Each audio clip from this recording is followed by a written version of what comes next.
सभी साथियों को गुड इवनिंग। चलिए तो बढ़ते हैं आगे। बिल्कुल सभी को गुड इवनिंग और बात करते हैं आगे। हिस्ट्री हमारा चल रहा था और हिस्ट्री में हम मौर्य काल तक आगे थे। ठीक है, तो आज आगे बढ़ते हैं और बात करते हैं मौर्य काल की। यहाँ तक की चीज़ें सबको क्लियर होंगी।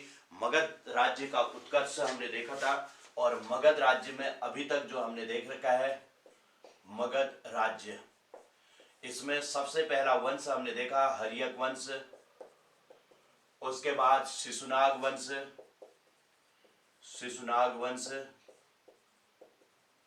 हर्यक वंश, शिशुनाग वंश। मगध राज्य के उत्कर्ष में हम बात कर रहे थे हर्यक वंश, शिशुनाग वंश, नंद वंश और मौर्य वंश, और इसके बाद शुंग वंश और कण्व वंश तथा आंध्र सातवाहन वंश। तो इतने वंश हमने कहा था। इसकी ट्रिक बताई थी हसीन मासुकाऊ में, ये इसकी ट्रिक थी। अब इसमें हमने जो परसों बात की थी हर्यक वंश, शिशुनाग, नंद वंश, ये तीन वंश पढ़ रहे थे और आज यहां से आगे बढ़ते हैं और बात करते हैं मौर्य वंश की। मौर्य वंश में पढ़ना शुरू करते हैं। नंद वंश हमने कंप्लीट कर लिया था, घनानंद के बारे में पढ़ा था और महापद्म नंद और घनानंद इन दोनों के बारे में पढ़ लिया था।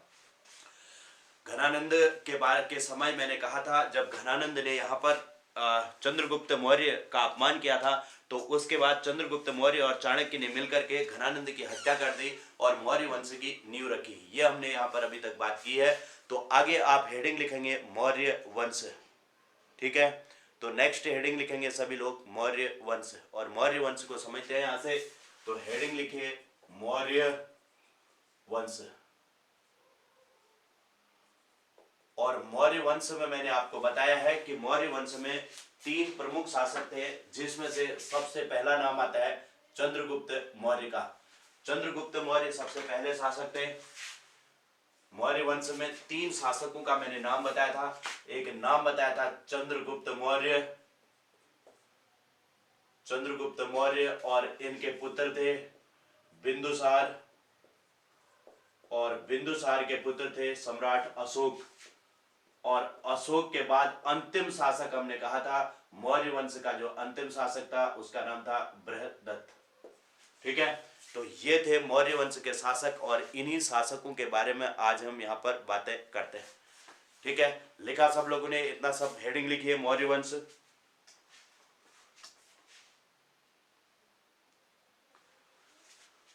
मौर्य वंश हेडिंग लिखेंगे और मौर्य वंश में इन शासकों के नाम लिख लीजिए, चंद्रगुप्त मौर्य, फिर बिंदुसार और बिंदुसार के बाद अशोक और अंतिम शासक बृहदत्त की हम यहाँ पर बात करेंगे।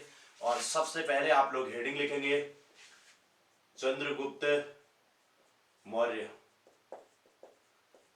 चंद्रगुप्त मौर्य मौर्य वंश के प्रथम शासक या संस्थापक कह सकते हैं।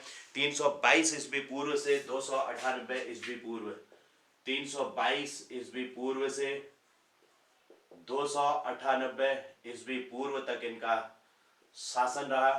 तो इन्हीं के शासन की हम यहाँ पर बात करते हैं। सबसे पहले इनके जन्म और इनके जो कुल है, परिवार के बारे में खास जानकारियां तो नहीं रहती, फिर भी माना जाता है कि इनका जन्म 345 ईस्वी पूर्व हुआ था।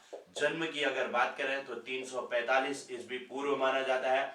इनके माता पिता के बारे में हमें एक्यूरेट जानकारी नहीं मिलती, इसलिए इनके गुरु का नाम आता है, गुरु इनके चाणक्य थे, चाणक्य, और इन्हें कौटिल्य भी कहते हैं, कौटिल्य भी कहा जाता है, और इन्हें विष्णुगुप्त भी कहा जाता है, विष्णुगुप्त। ये तीन नाम इनके हैं।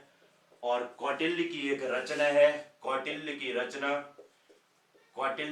रचना का नाम है अर्थशास्त्र, रचना का नाम है अर्थशास्त्र। और इस अर्थशास्त्र पुस्तक में, अर्थशास्त्र जिसमें मौर्य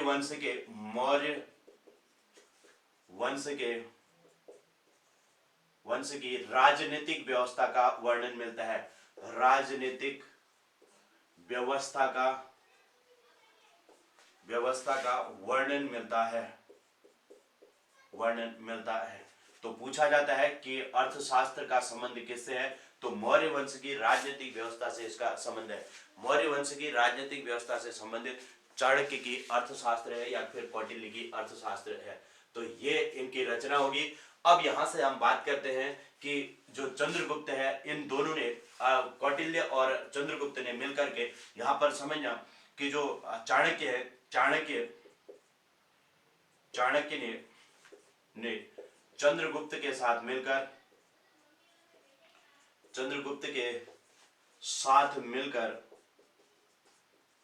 मिलकर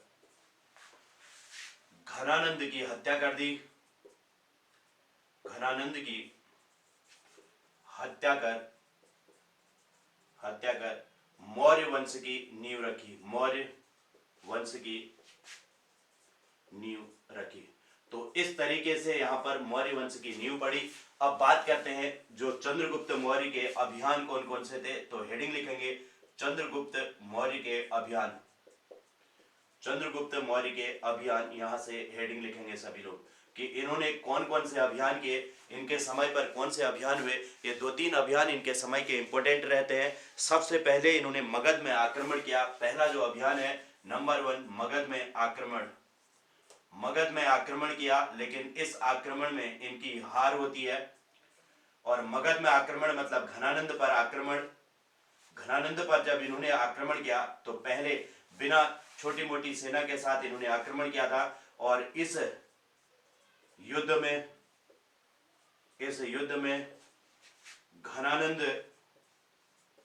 घनानंद ने चंद्रगुप्त और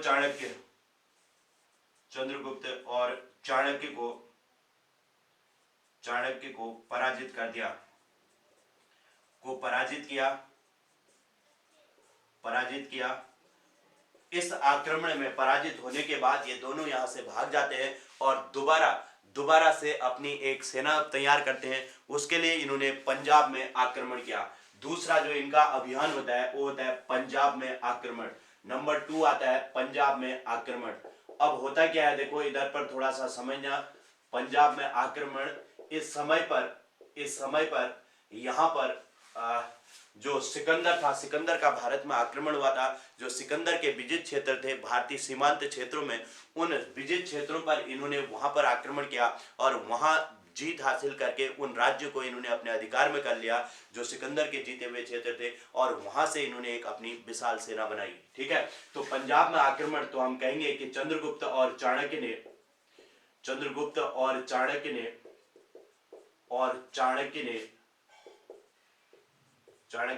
सिकंदर के विजित क्षेत्रों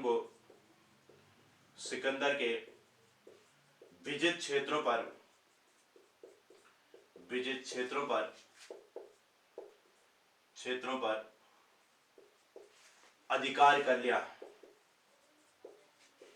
अधिकार कर लिया और एक विशाल सेना तैयार की। और फिर तीसरा इनका अभियान होता है। तीसरा अभियान ये कहलाता है कि मगध पर पुनः आक्रमण। मगध पर इन्होंने पुनः आक्रमण किया। मगध पर पुनः आक्रमण। ठीक है, विशाल सेना तैयार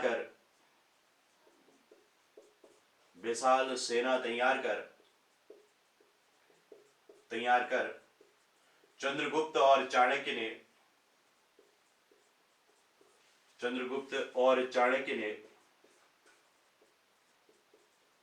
ने पुनः मगध पर आक्रमण किया।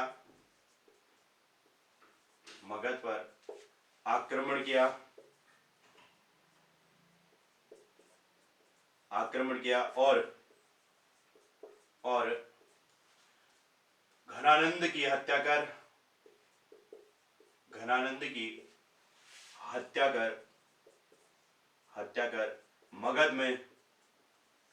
मगध में मौर्य वंश की नींव रखी। तो इस तरीके से इन्होंने यहाँ पर मौर्य वंश की नींव रख दी। तो ये 3 इनके युद्ध आते हैं, अभियान आते हैं। मगध में आक्रमण किया, इस युद्ध में चंद्रगुप्त और चाणक्य के को इसने घनानंद ने पराजित कर दिया। दोबारा फिर इन्होंने पंजाब में आक्रमण किया, जो सिकंदर के विजित क्षेत्र थे उन क्षेत्रों पर आक्रमण करके अपनी एक विशाल सेना तैयार की। और तीसरा, मगध में पुनः आक्रमण किया। एक विशाल सेना बना करके इन्होंने दोबारा मगध में आक्रमण किया और मगध में मौर्य वंश की नींव रख दी। ये 3 अभियान हो गए। चौथा एक और अभियान आता है कि सेल्यूकस का भारत में या मगध में आक्रमण हुआ। क्योंकि सेल्यूकस कौन था? सेल्यूकस सिकंदर का थल सेनापति था। और इस सेल्यूकस ने, क्योंकि इन्होंने सिकंदर के विजित क्षेत्रों पर अपना अधिकार कर लिया था, इसीलिए सेल्यूकस ने मगध पर आक्रमण किया। तो अब यहां से होता है सेल्यूकस का मगध में आक्रमण। जो चौथा अभियान होता है सेल्यूकस का मगध में आक्रमण। अब सेल्यूकस का आक्रमण होता है और इस अभियान के बारे में हम डिटेल में पढ़ते हैं। पहले आप लोग इतना लिखिए और हेडिंग लिखो, सेल्यूकस का मगध में आक्रमण। जल्दी से इतना लिख लीजिए और फिर हम बात करते हैं सेल्यूकस का मगध में आक्रमण। चलिए, अब होता है सेल्यूकस का मगध में आक्रमण। ठीक है, तो सेल्यूकस का जो आक्रमण होता है, सबसे पहली बात इसमें से जो क्वेश्चन पूछा जाता है वो यही पूछा जाता है कि सेल्यूकस ने मगध में कब आक्रमण किया। तो सेल्यूकस का जो आक्रमण था वो 305 ईस्वी पूर्व हुआ था। इस बात को आप लोगों ने ध्यान रखना है। सेल्यूकस का भारत में आक्रमण हुआ 305 ईस्वी पूर्व। तो लिखेंगे सेल्यूकस का मगध में आक्रमण, और ये कब हुआ? 305 ईस्वी पूर्व। ठीक है, 305 ईस्वी पूर्व सिकंदर के बाद।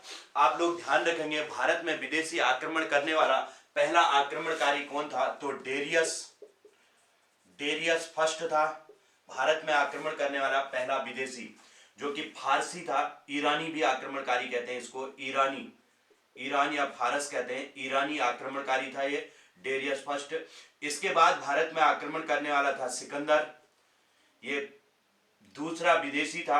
और पहला यूनानी आक्रमणकारी था ये, प्रथम यूनानी आक्रमणकारी कौन था? सिकंदर। और सिकंदर के बाद नाम आता है सेल्यूकस का। तो सेल्यूकस उसके बाद दूसरा यूनानी आक्रमणकारी था और तीसरा विदेशी आक्रमण करने वाला भारत में था। ठीक है, तो इस बात को भी आप ध्यान रखेंगे, इस क्रम को। उसके बाद ईयर सबका नहीं पूछा जाएगा, इनका कोई ईयर का नहीं रहता, ईयर इसका पूछा जाता है। सेल्यूकस का मगध में आक्रमण, ठीक है, सेल्यूकस का मगध में आक्रमण, इसका ईयर याद रखें 305 ईस्वी पूर्व। तो आपका औरों के ईयर की आपको जरूरत नहीं है। ठीक है, चलिए, अब जो ये अभियान है डेरियस फर्स्ट ने किया था सबसे पहले, इसको ध्यान रखेंगे। उसके बाद आक्रमण करने वाला सिकंदर था और फिर आया सेल्यूकस। सेल्यूकस भी कहां का आक्रमणकारी था? तो यूनानी आक्रमणकारी था। तो ये 3 आक्रमणकारी थे पहले। फिर उसके बाद जो आक्रमण हुए भारत में, यूनानियों ने आक्रमण किए, यूनानी, फिर उसके बाद शक, और फिर आते हैं कुषाण। ये बाद में जो आक्रमण हुए, मौर्य वंश के बाद जो आक्रमण हुए, ये 3 आक्रमण रहते हैं, यूनानी, शक, कुषाण। और मौर्य वंश से पहले जो होते हैं उसमें डेरियस, सिकंदर और सेल्यूकस, ये आक्रमणकारी होते हैं। इस क्रम को आपने ध्यान रखना है, इसी क्रम में ये पूछे जाते हैं। यूनानी, शक, कुषाण, इस बीच में मैं आगे लिखाऊंगा। यूनानी, शक, फिर पहलव होते हैं, फिर कुषाण होते हैं, हूण होते हैं, कई सारे होते हैं, लेकिन आपको इनको याद रखना है, ये विदेशी आक्रमणकारी हैं। ठीक है, चलिए, तो अब आगे बात करते हैं हम। यहाँ पर कुछ बातें और समझते हैं। जो सेल्यूकस का भारत में आक्रमण हुआ, सेल्यूकस ने मगध में आक्रमण कर दिया और इस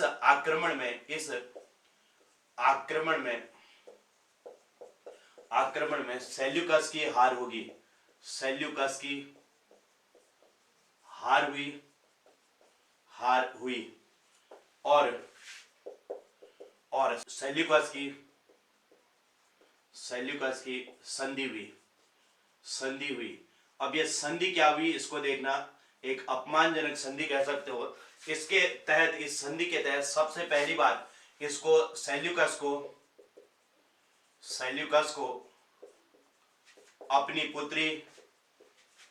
अपनी पुत्री हेलेना कहते हैं, हेलेना या फिर कार्नेलिया का विवाह सिकंदर से करना पड़ा। विवाह चंद्रगुप्त से करना पड़ा। विवाह किससे करना पड़ा? चंद्रगुप्त से करना पड़ा। ठीक है, सेल्यूकस को अपनी पुत्री हेलेना का विवाह चंद्रगुप्त से करना पड़ा। एक तो ये हो गया, चंद्रगुप्त से करना पड़ा। और दूसरी बात नंबर 2, दूसरी चीज क्या हुई देखो, सेल्यूकस को मेगास्थनीज नामक राजदूत चंद्रगुप्त के दरबार में भेजना पड़ा। चंद्रगुप्त के दरबार में भेजना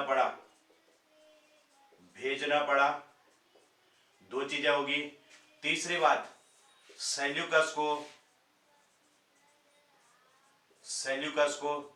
3 क्षेत्र चंद्रगुप्त को देने पड़े। Herat, Kabul, Kandahar. Number 1 Herat, number 2 Kabul, number 3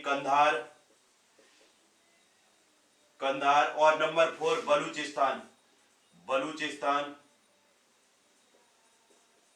Balochistan Chandragupta को देने पड़े।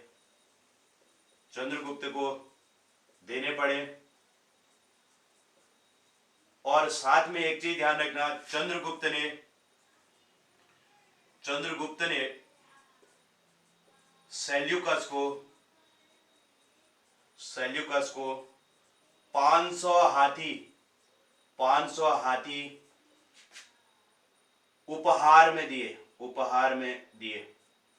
तो ये थी इनके बीच संधि। यहां से क्वेश्चन बनता है। ठीक है, एक तो मेगास्थनीज के बारे में पूछा जाता है। मेगास्थनीज कहां का दार्शनिक था? तो ये यूनान का था, जो सिकंदर के दरबार में आया था। इधर नोट करके एक लिख लेना, मेगास्थनीज ने इंडिका की रचना की थी। इंडिका, मेगास्थनीज की इंडिका है, इंडिका की रचना की। तो इस रचना को भी याद रखेंगे, मेगास्थनीज की रचना है इंडिका। इसके बाद लिख लेना, इधर पर नोट करके लिख लेना, इधर लिख लेना, मेगास्थनीज ने इंडिका की रचना की। ठीक है, और यहां पर एक क्वेश्चन पूछा जाता है कि सेल्यूकस ने कौन कौन से क्षेत्र इसको दिए थे, या निम्न में से कौन सा नहीं दिया था, ऐसे पूछा जाता है। हेरात, काबुल, कंधार, एक चौथा कोई और दे देगा। तो इन चारों क्षेत्रों को याद रखेंगे, हेरात, काबुल, कंधार और बलूचिस्तान चंद्रगुप्त को देने पड़े थे। ठीक है, चलिए, तो यहां तक की चीजें हमने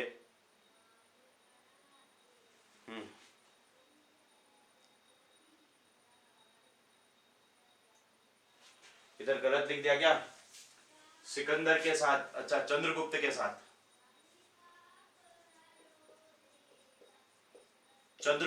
साथ, सेल्यूकस की संधि हुई। ठीक है, सेल्यूकस को अपनी पुत्री हेलेना का विवाह चंद्रगुप्त से करना पड़ा, और सेल्यूकस को मेगास्थनीज नामक राजदूत चंद्रगुप्त के दरबार में भेजना पड़ा, और सेल्यूकस को हेरात, काबुल, कंधार, बलूचिस्तान चंद्रगुप्त को देने पड़े, और चंद्रगुप्त ने सेल्यूकस को 500 हाथी उपहार में दिए। ठीक है, तो ये चंद्रगुप्त कर लेना इसको, ये ठीक है। चलिए, ओके, ठीक, तो जल्दी से इसको लिख लो। ये इसका अभियान हो गया, चौथा अभियान। ये 3 अभियान हमने देखे थे, ये चौथा अभियान हमने चंद्रगुप्त का देख लिया। चलिए, अब यहां से आगे बढ़ते हैं और बात करेंगे चंद्रगुप्त के अंतिम दिन। इसके बाद आप हेडिंग लिखेंगे, चंद्रगुप्त के अंतिम दिन। लिखा क्या? सभी लोगों ने लिख लिया? जल्दी मैसेज करें, सभी लोगों ने लिख लिया क्या?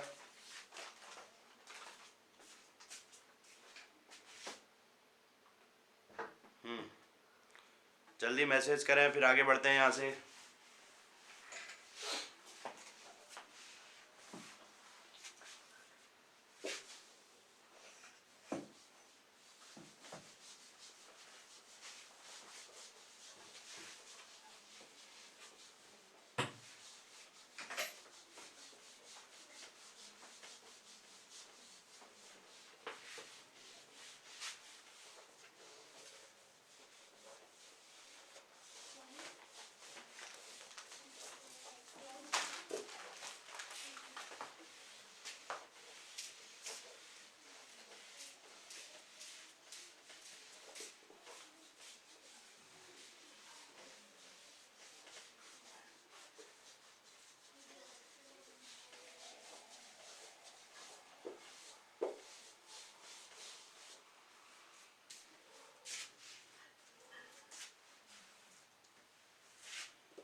चलिए, तो अब हेडिंग लिखेंगे चंद्रगुप्त मौर्य के अंतिम दिन।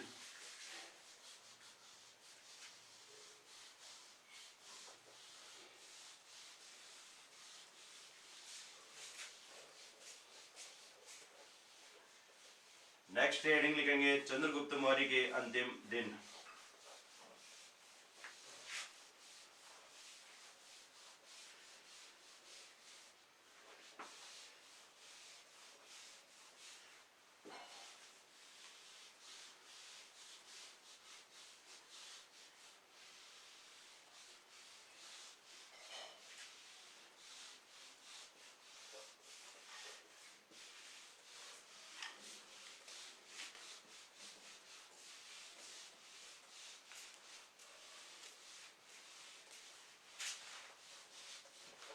हेडिंग लिखिए चंद्रगुप्त मौर्य के अंतिम दिन।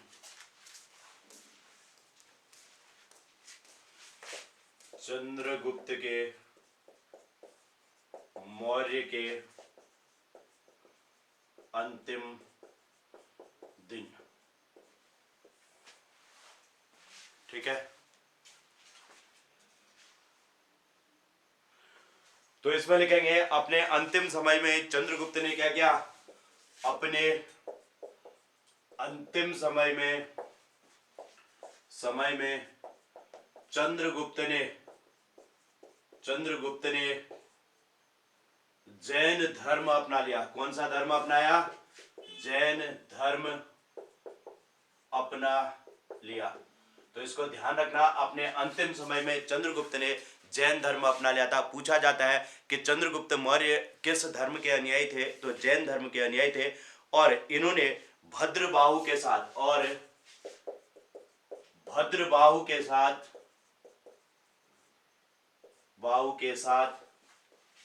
श्रवणबेलगोला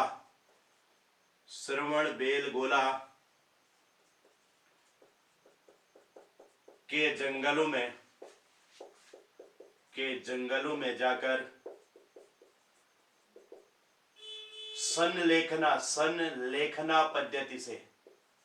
संलेखना पद्धति से अपने प्राणों का अंत कर दिया। तो इस तरीके से चंद्रगुप्त की मृत्यु होगी। संलेखना पद्धति मतलब खाना पानी त्याग करके इन्होंने अपने प्राणों का अंत कर दिया, तो इसी को संलेखना पद्धति कहते हैं। इस तरीके से चंद्रगुप्त की यहाँ पर मृत्यु होगी। एक पॉइंट यहाँ पर आता है जो इंपॉर्टेंट है। चंद्रगुप्त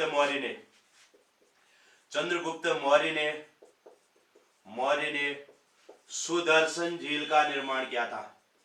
सुदर्शन झील का निर्माण किया। बहुत इंपॉर्टेंट क्वेश्चन में से है, इसलिए लिख रहा हूं, ध्यान रखेंगे। सुदर्शन झील का निर्माण किसने किया था? तो चंद्रगुप्त मौर्य ने किया था। तो ये